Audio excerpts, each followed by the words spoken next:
Paano ako babalik sa dating ako? Paano ba kita makakalimutan? Kung ang mga ala-ala natin ay paulit-ulit na tumatakbo sa aking isipan. Pagpikit ko pa lang, sakit at hapdi ng aking nararamdaman. Kakayanin ko pa ba?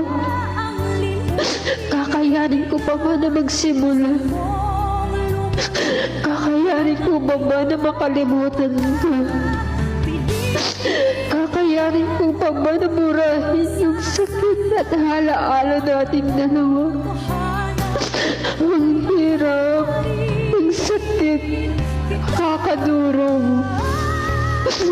Paano? Saan? At hanggang kailan ako magiging ganito?